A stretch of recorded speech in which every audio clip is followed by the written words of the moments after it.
हमारी वीडियोस को देखने के बाद लाइक और सब्सक्राइब करना बिल्कुल ना भूलें। पूरी दुनिया कोरोना वायरस की वैक्सीन बनाने में जुटी है और कोरोना वायरस से लड़ने की जंग में ऑस्ट्रेलिया, ब्रिटेन, रूस, चीन ने इसमें सफलता भी हासिल करने का दावा किया है। वहीं भारत में भी कोरोना वायरस के खिलाफ दवा बनाने वाली कंपनी ने इसका क्लिनिकल ट्रायल शुरू कर दिया है। रूस ने दवा के दूसरे फेज के सफल ट्रायल की जानकारी देते हुए कहा कि अब ये मरीजों के इलाज के लिए तैयार है। फिलहाल दवा के ट्रायल के तीसरे फेज की शुरुआत कब होगी, इसकी जानकारी रूस ने नहीं दी है। भारत में कोरोना वायरस के टीके पर कई स्वास्थ्य संस्थानों में युद्ध स्तर पर काम चल रहा है। भारत में हैदराबाद की भारत बायोटेक इंटरनेशनल लिमिटेड और जाइडस कैडिला कोरोना की वैक्सीन तैयार करने में जुटे हैं। दोनों जगह करीब 1000 लोगों पर ट्रायल किए जाने की मंजूरी भारत के ड्रग्स कंट्रोलर जनरल ने दे दी है। भारत बायोटेक इंटरनेशनल लिमिटेड की दवा का नाम कोवैक्सीन है। इसकी कीमत क्या होगी, अभी इसकी जानकारी कंपनी ने नहीं दी है। अभी तक इस देसी वैक्सीन का ट्रायल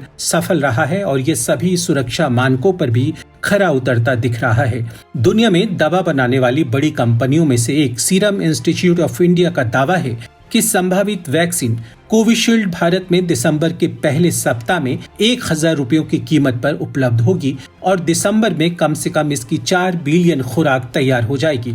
ऑक्सफोर्ड यूनिवर्सिटी के साथ मिलकर serum institute of India vaccine बनाने को लेकर पूरी तैयारी कर चुका है। ये वैक्सीन भारत में ही बनाई जाएगी। कंपनी जल्दी ही इसके लाइसेंस के लिए आवेदन करने वाली है। ये दवा कंपनी कम और मध्य आय वाले देशों के लिए वैक्सीन निर्माण का काम करेगी। जितनी भी वैक्सीन का निर्माण होगा उसका 50% हिस्सा भारत का होगा और 50% अन्य देशों के लिए, यानी 50 करोड़ खुराक भारत को मिल सकती है। ऑक्सफोर्ड यूनिवर्सिटी और फार्मास्यूटिकल्स कंपनी एस्ट्राजेनेका की वैक्सीन AZD122 कोरोना के 2 ट्रायल फेज में सफल रही है। भारत में यह सीरम इंस्टीट्यूट ऑफ इंडिया के साथ द वैक्सीन विकसित कर रही है। ब्रिटेन के रिसर्चर्स ने 23 अप्रैल से 21 मई के बीच 1055 लोगों पर ट्रायल किया है। इसमें पाया गया है कि यह वैक्सीन इंसानों के लिए सेफ है और वायरस के खिलाफ एंटीबॉडीज भी बना रही है। ब्रिटिश मैगजीन लॉन्सेट ने इन दोनों फेज के नतीजों को प्रकाशित किया है, जिसमें इस वैक्सीन का 2 तरफा फायदा दिखाया गया है। पहला, शरीर में एंटीबॉडीज बनाई गई।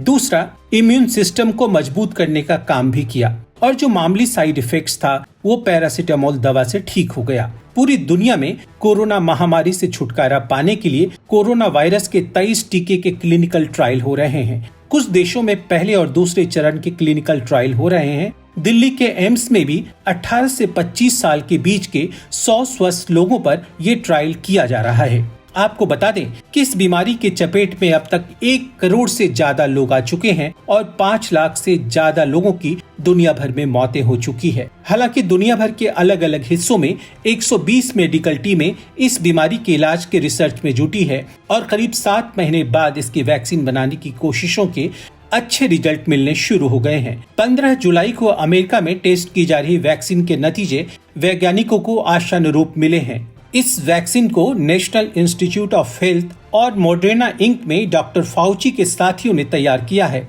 30,000 लोगों पर 27 जुलाई को इसका परीक्षण किया जाएगा। रूस के institute for translation medicine and biotechnology के डायरेक्टर वादिम तरासोव ने दुनिया की पहली कोरोना वैक्सीन का क्लिनिकल ट्रायल सफलतापूर्वक करने का दावा किया है। ये वैक्सीन इंसानों पर सुरक्षित बताई गई है। मॉस्को स्थित सरकारी मेडिकल यूनिवर्सिटी सेचिनोफ ने 18 जून को इसका क्लिनिकल ट्रायल शुरू किया था। इंडिया में भारत बायोटेक ने Indian council of medical research और national institute of virology Pune के साथ मिलकर इस वैक्सीन का निर्माण किया है, जिसे कोवैक्सीन कहा गया है। इसके अलावा 5 और कंपनियां भी वैक्सीन तैयार करने में जुटी हैं। हमारी वीडियोस को देखने के बाद लाइक और सब्सक्राइब करना बिल्कुल ना भूलें।